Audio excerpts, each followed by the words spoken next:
I just had a fucking full thing of Monster. My heart's running at a million miles per hour. I found a drunk fanfiction. Let's fucking do this shit. I'm gonna die. Hello, my lovelies, I'm Ray, and welcome back to Fanfiction Monday.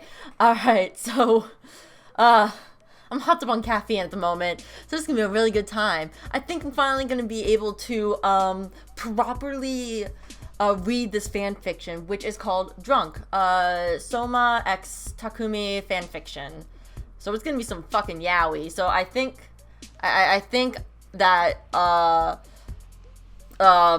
hyped up me is gonna be able to portray, how most fanfiction writers, what's the word for it? Portray drunk characters. And it's yaoi too, so I'm gonna need all this caffeine because, oh boy, me and yaoi we have a strange relationship. So, yeah, this is Drunk Souma x Takumi. Fuck it. This is a great start to a video. I'm gonna keep it too, that's the best part.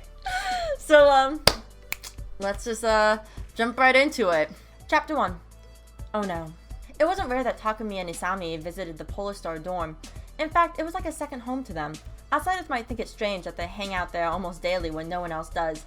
Yet the residents there found no fault in it. It became a pretty much normal thing for them. What Takumi found strange one morning was when he woke up in Souma's room with no recollection of what happened the night before. Huh? Takumi turned his head and saw Souma sleeping next to him rather closely, his red hair messier than normal and his arm lazily wrapped around his waist. The blonde instantly panicked, his face flushed with embarrassment. He sat up and looked around the room. Souma's room. Why am I here? He brought his hand up to his suddenly throbbing forehead. His throat was dry due to dehydration, which caused a small fit of coughing. He climbed out of bed and staggered towards the door before Souma woke up, his head throbbing more as he walked towards the kitchen. Was I drunk or something? He thought. He still remembers going to the dorm and walking in on some sort of party, but nothing much after that. Oh God, he mumbled. Once he walked into the kitchen, there was a mess of dirty pots and pans scattered across the stove and counter, a sink full with stacked plates and bowls. What caught the blonde's eye was a whisk, sitting inside a silver bowl, cake mix dried on the sides of it. Of course, we got these kids get drunk, and instead of doing what most drunk kids do, which is play like party games, shit like that, they're fucking just cooking. They're cooking. That is dangerous, alright? Don't cook while drunk. What's Takumi-chi making for us today? Yuki asked cheerfully. You'll see, he said, whisking what looked to be cake mix. Everyone was gathered in the kitchen because of some cooking contest that spontaneously begun, and it was Takumi's turn to make something. Anyone would assume that he was making a simple cake, but the Polar Star residents know him better than that. Quit being shy and tell us what you're making, Souma said impatiently. You'll see when it's done. At least let me taste it then. He threw his arm around Takumi's shoulders, trying to stick his finger into the bowl. Hey, cut it out! He held the bowl away from the obnoxious redhead. Come on, just one taste. No, give me some space. Takumi, I'm hungry. I don't care. As they continued to bicker, Yuki whispered into Megumin's ear. I wish they would just kiss already. Damn that Yukihara. He mumbled. A light blush colored his cheeks. Ooh. He grabbed a clean cup from the cabinet and filled it with cold water. No one else seemed to be awake at the moment, which made Takumi wonder how early it must be. After he finished his water, he searched for his phone, which appeared to be missing from his pocket. It took him a few minutes before he saw it under one of the tables in the dining room. What the hell? He reached under the table, which had playing cards and plastic cups scattered across the top. A wine-shaped bottle was placed on the edge, empty. Another game! Maru yelled after Daigo slammed his cards onto the table in victory. Those idiots, Yuki said, shaking her head. They're so loud. There, it's spelled, incorrectly, author-chan. Yes, I will chastise you on that. Because, I fucking can. And so far, I'm finding very few flaws in this. Not enough flaws. Not enough gay either. Author-chan, where's the gay? Give me that gay. Ryoko pulled Yuki a cup of what appeared to be alcohol. Ishiki was chuckling as he was talking to Ibusaki about who knows what. Nikumi trying to flirt with Souma, who wasn't very aware of it. What an idiot he must be. Want some? Ryoko offered. Huh? Takumi turned his attention from Souma to Ryoko, who was holding a plastic cup to him. I made it just this morning. Oh, sure, he said, taking the cup into his hand. Where's your brother? She asked, pouring into his cup. He's in Italy. He'll be back by tomorrow. I see. Someone was occupied by that obnoxious blonde, who he started to resent more and more. With Asami not by his side, he stood near the wall like an outlier, carefully sipping his mystery drink, eyeing Souma from time to time. Ooh. Takumi looked through the photos taken last night. Most were blurry thanks to his drunken state. It sort of occurred to him not to drink so much. Ryoko told him it was only rice juice or something, so he thought that nothing bad would happen to him. Nice. Takumi groaned, embarrassed by all the mistakes he may have made. He knows he has absolutely no alcohol tolerance, and all the memories will only make him feel worse. He knows it will eventually lead to how he ended up in Souma's room, which is something he'd rather not recall. Even still, he swore to himself he would never return to the Polar Star door. Takumi-kun? Megumi peeked into the dining room and caught him shaking his head with his hands covering his face. A concerned look crossed her face. Are you feeling okay? She asked. Yeah, I'm fine. Why? Well, last night you didn't look so good. What? You don't remember? Souma took you to his room and you slept in there. Takumi dropped his fifth cup of rice juice, wine, onto the ground, staining his shirt in the process. Ugh. He groaned, stumbling backwards while trying to keep his balance. Takumi-kun! Megumi cried, which caught everyone's attention. Takumichi, are you okay? Fine, he lied. Souma grabbed his arm. Come on, you should lay down. Where are you going? Nikumi asked. My room. You can sleep there. I'm sorry, that voices sound so similar. Oh, right. Takumi said, wincing at the memory, as if things couldn't get any worse. Are you sure you're feeling okay? Yeah, just forgot some stuff from last night. He lazily scratched the back of his head. He cursed under his breath, his headache getting unbearably worse as he kept standing. All the guilt and embarrassment he shoved to the back of his mind, as it was the last thing he wanted to think about. All he wanted to do was go home and sleep. Maybe forever. Or at least until his brother is home to bother him. Well, I'm leaving.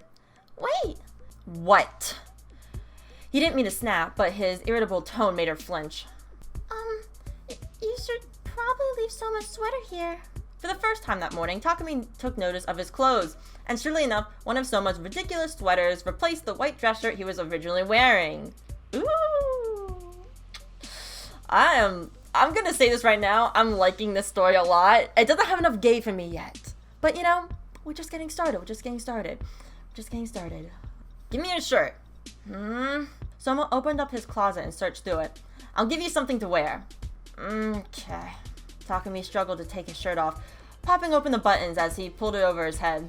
Someone looked at him for a brief moment as he sat on his bed with his shirt in his hand. He quickly looked away, pulling out the first thing he grabbed. Here, put this on. He tossed his sweater to Takumi, still facing his closet. Alright. Oh my god. Takumi slapped his palm to his forehead, causing a sharp pain to ring through his mind. What a fucking idiot. I would do the same thing though. He rushed upstairs and barged into Souma's room. A mix of annoyance and humiliation filled his chest, his headache making it hard to think. Souma was standing in the middle of the room, midway through taking off his shirt to get dressed, his unruly hair somehow making Takumi a little more pissed off. Where's my shirt? Takumi, you're still here? He asked, disregarding his question. Answer my question. Takumi placed both of his hands on his forehead. He shut his eyes tight to keep his tears from falling from his eyes. Whoa, jeez. Souma held his hands out to help, but then crossed them and observed, not knowing what to do or what's going on. Yeah? I wouldn't know what to do either. Do you need to lay down? I mean, he motioned to his bed, hoping Takumi would take the offer so he would stop blocking the doorway. Whatever, Takumi thought, crashing onto his bed. Are you still awake? He poked Takumi's shoulders, which he was aware of because he was still awake. Barely. What? He tried putting words together as best he could. You're bothering me. Why? He was able to slur it together in his drunken, sleepy state. Are you sober? Probably no. He hiccuped. Look, I'm trying my best here, fam, alright? Souma laughed, the sound slightly hurting his head, but he didn't care. He smiled and laughed with him. And for a moment, Souma wasn't just a rival he begrudgingly respected, but someone he genuinely adored. Are we gonna get the gay? Are we gonna get the gay? The drunken carelessness of his behavior and thoughts slid his arms around his shoulders. He didn't look up to see Souma's reaction, but he did stiffen. If anything, Takumi could almost imagine his face, red as his hair, with a sudden, clear-minded realization that there was more than rivalry in their relationship. Never thought you'd know. Takumi mumbled quietly before falling asleep, barely intelligible, yet Souma understood every word. Damn it! Takumi woke up again. Same room, same sweater, heavy in the scent of that erratic redhead. Rather than enraged, he was calm, cathartic even. With his headache gone, he left the room once again, ignoring the clean white dress shirt folded on the edge of the bed. Leaving already? Souma caught him before he could step outside the dorm. How annoying, Takumi thought. He wasn't ready to face him right then. He didn't know what to say, but at the same time had so many questions. You still have my sweater, Souma said before Takumi could even think of what to say to him. He didn't even need to turn around to see Souma's sly smirk, as if he's trying to goad him in the tone of his statement. But what Takumi said instead took him by surprise. I think I'll keep it. He smiled and looked at him. Souma was speechless, not to mention blushing, but Takumi didn't wait around for his response, growing embarrassed by what he just said. Biking home, he thought about how much he might regret that night, or this morning. How his brother will tease him about it forever once he finds out. He couldn't even imagine how they'd be when they bump into each other in class, if their usual bickering and rivalry would ensure, or if things were too different now. Despite all this, he was too careless to worry. The almost phantom-like embrace in Souma's sweater made him feel at ease from any former anxieties.